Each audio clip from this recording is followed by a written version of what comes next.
The film is really nice, मुझे बहुत अच्छा लगा। स्टोरी बहुत ब्यूटीफुली नरेट की है। और कोर्ट में जो अक्षय कुमार का ये जो डायलॉग है कि कोर्ट में सच और झूठ नहीं होता, हार और जीत होती है। तो हमारी रियल लाइफ सच्चाई में भी ऐसा ही है कि कोर्ट किसी के इमोशंस, किसी की फीलिंग्स और किसी का क्या प्रॉब्लम है वो नहीं जानना चाहते। They want evidence.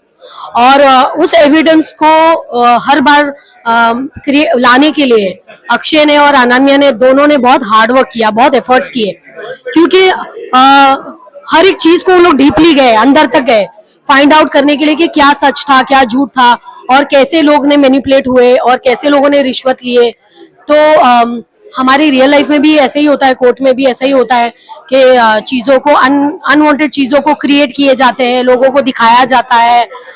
लेकिन एक बात सच है कि झूठ 1000 बार चलेगा लेकिन सच एक ही बार चलेगा, और वो सच हमेशा, उसको थोड़ा टाइम लगेगा लेकिन वो बाहर जरूर आएगा।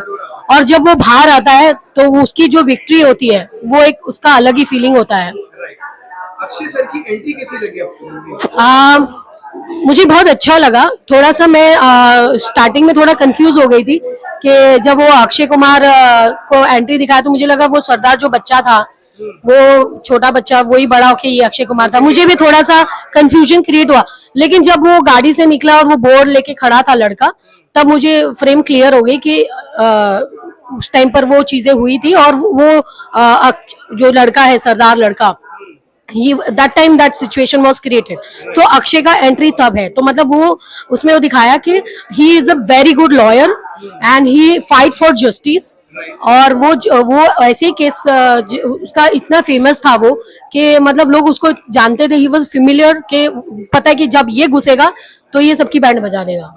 अनन्या मैम का भी यहाँ पे कैरेक्टर देखने मिला, उनके बारे में क्या बोलना चाहेंगे? उनकी एंट्री कैसी लगी? मुझे बहुत अच्छा लगा क्योंकि she was the one who encourage Akshay Kumar.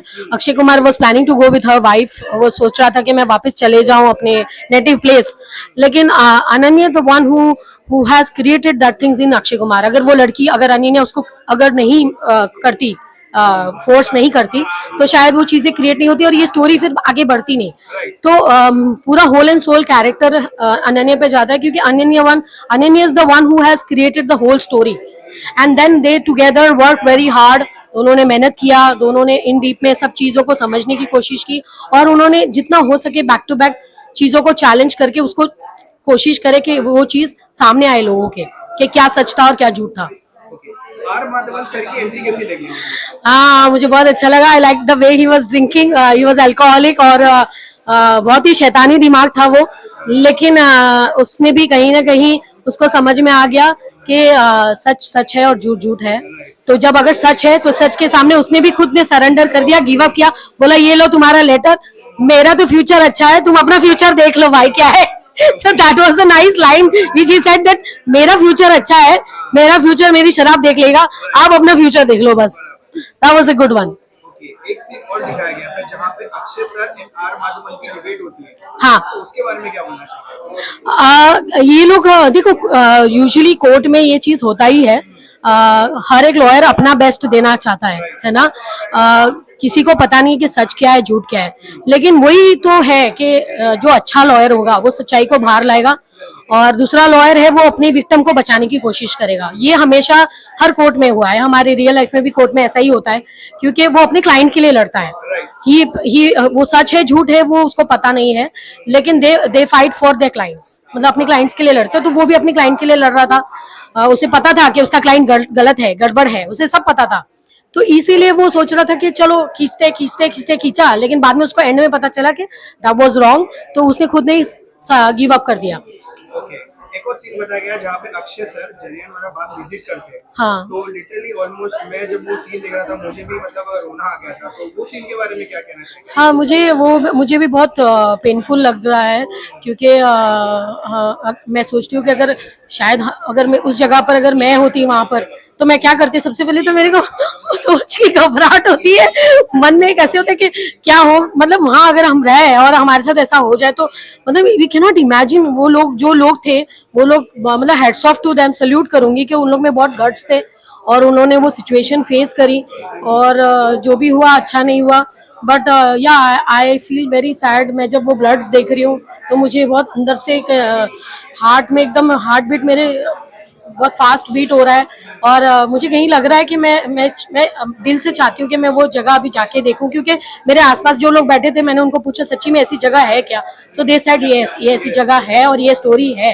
So sometimes many films people you know they create things, they create stories, और उन लोग बनाते, सच है नहीं है वो पता नहीं है, बट या this is the fact, Jallianwala Bagh है, और लोगों को भी इससे यंगस्टर्स को पता चलेगा कि जलियांवाला बाग है, और सारे यंगस्टर्स को, अभी के जो यूथ है उनको वहां जाके देखना चाहिए कि वो लोगों ने कितनी हिम्मत करी है ना, सच्चाई के सामने लड़ने के लिए अपनी कितनी हिम्मत करी। अभी के यंगस्टर्स और यूथ जो है वो सच्चाई को फेस ही नहीं करना चाहते, they want everything so fast, उनको सब कुछ सब इजीली चाहिए, पेशेंस नहीं है, और उन लोगों के अंदर वो एक ऐसा ये नहीं है कि भाई सच और झूठ का उनको कुछ नहीं, दे वांट थिंग्स इजीली, मतलब सब कुछ फास्ट चाहिए वैसा, तो वैसा है। मूवी की रिगार्डिंग क्या मैसेज देना चाहेंगे व्यूअर्स को मैम?